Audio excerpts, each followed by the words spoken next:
Hey, my name is Kim. Welcome back to my channel. Today I have another Media Monday video. Season 2, Episode 5 of Yellowjackets, Two Truths and a Lie. So the episode starts out with adult Van. We see her getting ready for the day. She grabs a donut. She has a sip of pop.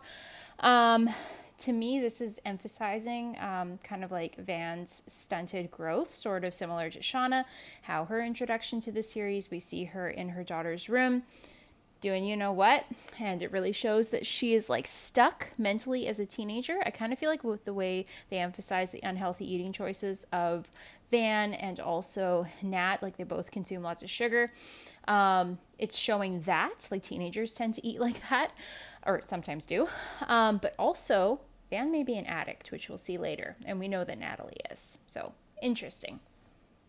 In the wilderness, teen Ty has joined Lottie's prayer circle. She goes out. They are mostly just talking about being connected to the wilderness and each other. Because Ty joins, which she does for Van, Akilah joins as well, but she doesn't seem like she's really buying it at this point. Then we have Callie and Matt, or Jay, are on a date and they're bowling. Callie is trying to get Jay/Matt to kiss her, and he refuses, which we know why. It's because he's a cop and he can't kiss a teenage girl. And she ends up sneaking a peek at his bill when he gets up to leave and finds out that Jay is not his real name. She Googles him, finds out, of course, he is a cop. Back to the teen timeline, everyone is trying to talk to Javi about where he's been, what has been going on. He won't talk. Travis says it's okay, he'll talk when he's ready, don't worry about it. He's giving Nat the silent treatment. She's asking him if he wants to go check on their fishing traps, and he says no. He's obviously pissed at her. Akilah feeds her little mouse Nugget. We're still not sure what's up with him, but I think it's just showing Akilah's kind and gentle nature. Like she could eat this mouse, but obviously she's not.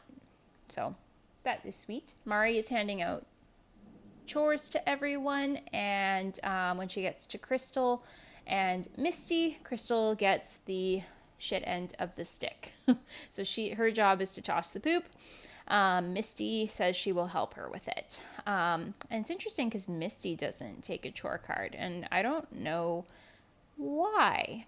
Maybe Mari decides them both doing the chore is enough, but I don't know. Kind of feeds into the whole Crystal's not real theory that I'm seeing a lot online. Something that's interesting is Misty and Crystal are also playing this game. What 3 famous people would you want at your sleepover? And Misty says that she would want Play-Doh, which is a reference to season 1 when she's on the phone with her bullies. And she says opinion is the wilderness between truth and something else. Yeah, anyways, it's a Play-Doh quote that she's reworded. She also says Jack Kevorkian, and he is famous for, isn't it for euthanizing his patients? So is that supposed to be a hint as to what what Misty does as an adult? Perhaps she's killed some of her patients, and I think she's known as like the poisoner in the Citizen Detective forums, and I think that Walter is investigating her for this. Then Eric Nyes. I don't know who that is. Walter and Misty are driving. The song Stayin' Alive comes on. She quickly turns it off, which we'll find out later why she's averse to that song. Walter wants to play Two Truths and a Lie, and she goes along with it. He comes up with these 3 things, and she's very dismissive of them. She's like, whatever, okay, and like guesses. But she's very snippy, dismissive, and condescending towards him. But it turns out all of his things were truths, so it's the way they interact here reminds me so much of Nat and Misty when they were on their road trip to go find Travis in season 1. Just Nat being super dismissive and snippy towards Misty while being really focused on a task, and Misty just being like, blah, blah, blah, blah.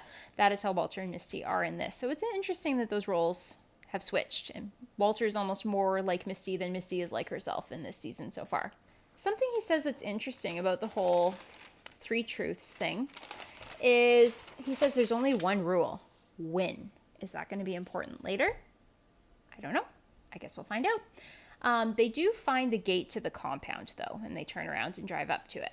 So adult Van and Ty are in Van's house. Van is watching a wedding video, and when Ty comes in, she's like, oh, whose video is that? And she says, oh, I don't know. I'm just digitizing these tapes. We don't know if she's telling the truth or not. I don't know whose video she was watching. It's clear they haven't seen each other in a really long time and that there's some hard feelings there. But we also do find out that they went to Shauna's wedding together. Whether they went as a couple or whether they went as friends, we don't know yet. So Callie walks in and tells Shauna and Jeff about the whole cop thing. The way they react is so interesting and also so typical of them. Shauna is immediately like, what, a cop? And she's more worried about a cop finding out what's going on than about Callie's well-being, whereas Jeff, he's like, what? How old is this guy? Like, he is immediately acting in Callie's best interest. Shauna is self-centered as always. So Shauna says, hey, maybe this could be a good thing. Why don't you text him and tell him that I'm going to meet up with Randy, who Callie has told Matt Shauna was having an affair with. So she does. Jeff doesn't really want Callie involved, but Shauna thinks this is a good idea to throw suspicion off of her. And Callie seems really happy to get her mom's approval. I'm feeling more and more bad for Callie. She's just like, oh, I love you, mommy. It's just, I don't know. It's a little hard to watch, but she's clearly looking for Shauna's approval. Adult Nat is still trying to get into Lottie's office unsuccessfully. Teen Ty and Akilah are talking about the circle. Akilah mentions a little ritual that she and Rachel had. Rachel was one of the people who died in the original plane crash, or in the plane crash. And she says they had some little ritual they did before games. She said it was nice to pretend it made a difference. And so that's why she says she's going to keep going to Lottie's prayer circle thing. But it's interesting. It makes me think like the girls don't really ever buy into the supernatural stuff, but they go along with it just for a sense of purpose and meaning. Just like Travis said they would need if they were going to make it out of the wilderness. Travis is trying to get Javi to tell him where he was. And what's so interesting here is Javi and Lottie exchange a look, and then Javi obviously doesn't say anything. Why do he and Lottie exchange that look? I think Lottie knew where he was this whole time, or maybe she was his friend that we hear about later that told him not to come back. But I'm wondering why they exchanged that look. Travis and Nat argue after he correctly accuses her of pants planting. Everyone else looks at Nat like, we kind of feel bad for you, but also you kind of had this coming. That was wrong. And annoying Lottie storms out, after Travis storms out, Lottie goes after him to comfort him. Like, Lottie's been getting on my nerves a lot this season, always sticking her nose where it doesn't belong. So adult Nat and Lisa are in group. Nat's not really into it. Lottie comes over and Nat sees her cut hand and she's like, what happened there? Lottie says nothing. Why is she lying? Nat says she needs a minute and she leaves. Lottie looks nervous when Nat leaves. Like, I'll show you this picture. Like, look at that look on her face. Why is she nervous of Nat? What is she afraid of her knowing? What is she afraid of her finding out? I don't know. Nat is then told that someone is at the gate to see her. She goes. Of course, it's Misty and Walter. She tells Misty to go home. Adult Ty tells Adult Van about her sleepwalking and some of the things she's done, how bad it is at this point. And then as they are dropping off poo, why does it sound so weird? As they are dumping poo, Teen Misty and Crystal are exchanging secrets. And they're telling these various secrets. We find out Crystal's real name is Kristen. And Misty goes a step too far and tells Crystal about about finding the black box for the plane and destroying it. And Crystal is like, we're not friends anymore. We're done. You're a psycho. And we feel really bad for Misty in this moment. She is just devastated to have opened herself up like that, only to be rejected again. So, sad moment. But she first begs and pleads with Crystal not to tell anyone, and then she finally threatens her and says, I will kill you if you tell anyone. Crystal ends up falling off the cliff to her death. We go back to adult Misty, and she says she kept tabs on everyone, and she doesn't know how she missed this, how she missed a full compound and Lottie being a cult leader. I'm also wondering about this. How did she miss this? Citizen detective, like, what's going on? Walter reveals that he knows that Misty is lying about something to do with Adam's death, that he knows that she wasn't actually friends with his mom, as she stated in the last episode or episode before, and she ends up getting out of the car, and he actually seems like okay with it and he wants her to open up, but he could be tricking her. We don't know. It could be weird or he could be tricking her. But he tries to tell her that his grandma was also a murderer and it's not a big deal to him. He likes her despite her extracurricular activities. She gets out and tells him to leave. Adult Shauna has set up this meeting with Randy, who has eaten all of the Fritos. Kevin and Matt are, of course, watching, and Kevin's like, yeah, they're having an affair, like, time to go. But Matt's not so convinced. Shauna tells Randy to go as far as to into a condom and to throw it in the garbage to make it look like they were doing it. Teen Lottie is creepily whispering to Shauna's baby, saying, you're going to change everything. Shauna flips out, rightfully so. Ty is like, what's going on? Shauna says she's whispering weird stuff to my baby, but Ty does stand up for Lottie, and we know it's just for Van that she does this. Shauna then storms out. Meanwhile, adult Van finds oxycodone in Van's bathroom, and she confronts her. The prescription bottle says V. Palmer, so Van tries to say they were her mom's and that she died of cancer. But later on, we do see her take the pill, so we know that's a lie. And it goes back to the whole her eating lots of sugar at the beginning. I think she is an addict, like Nat. Ty then says something like, maybe you don't have to be dying to have regrets, and gives Van this look, and Van gets really upset. Van also says, well, you know I'm not letting you leave like this. So in her split personality state. So let me help you. Back to Shauna. Randy can't pull off the deed, and we see him looking at some strawberry lotion. Randy. Adult Nat breaks into Lottie's office, and she finds cell phones, records, banking information for a bunch of people. She brings it back, and they already know, and they're fine with it. But this makes me think, I think that maybe Travis was a part of the compound, and maybe he handed over his banking information willingly to Lottie. Maybe she had something to do with his death more than what we know, and maybe she emptied his bank account and killed him because he tried to leave the compound or the cult, and maybe no one leaves. There's definitely more to the Travis Lottie story, for sure. I think that maybe he was a part of the compound, and that's how she was able to empty his bank account.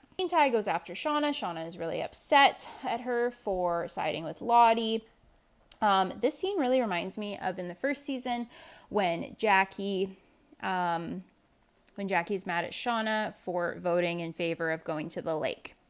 Yet Shauna doesn't see the irony in acting just like Jackie did, but yeah, interesting. Teen Misty climbs down to Crystal's body, tries to perform CPR, and it's a lost cause, and she's performing it to the Staying Alive song, which explains why she turned off the song so quickly at the start of the episode.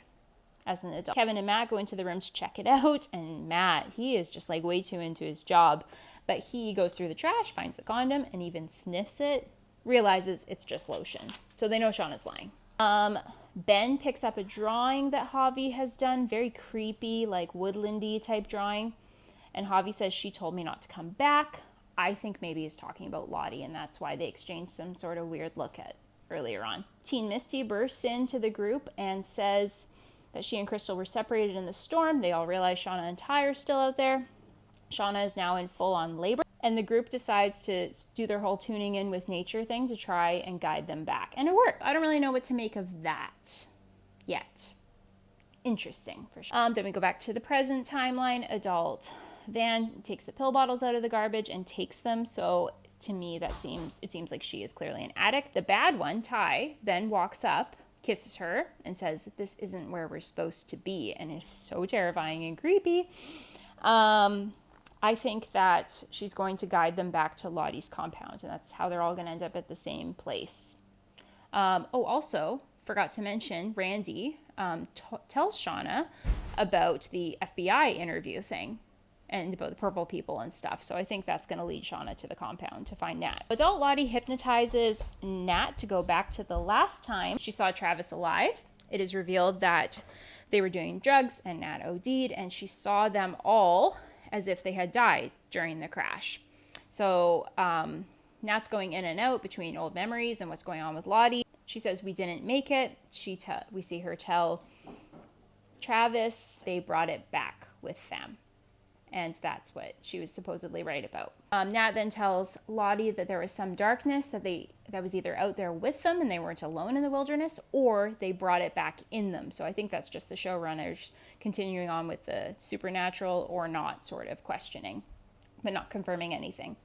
Nat lays her head down in Lottie's lap, and as Lottie turns, we see shadows of the Antler Queen turn too, and I think this is Lottie, and Lottie looks terrified. I think it is showing that she is really scared of what she was capable out there in the wilderness. Remember in the last episode, she was saying her visions turned into something else, and she can't let that happen again. I think she's afraid of herself. Adult Misty comes and knocks on the gate and tries to join the cult. So I'm excited to see what chaos she's going to wreck next week. Teen, Shauna, and Ty do make it back in the storm. Shauna screams in labor pains, and that's it. We're going to have to wait for 2 weeks for the next episode. So, predictions. I think Misty's going to cause some chaos at the compound, but I think it's going to be wildly entertaining. I want to know what's going on with Walter. Like he said, the only thing that matters is winning. I think he is onto Misty as being a poisoner, possibly of her elderly patients. I think she's been putting them down, honestly. I think maybe she killed that lady, Mrs. DeGeneres, from the first season, perhaps. And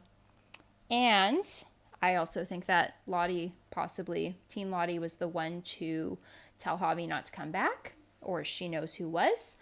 And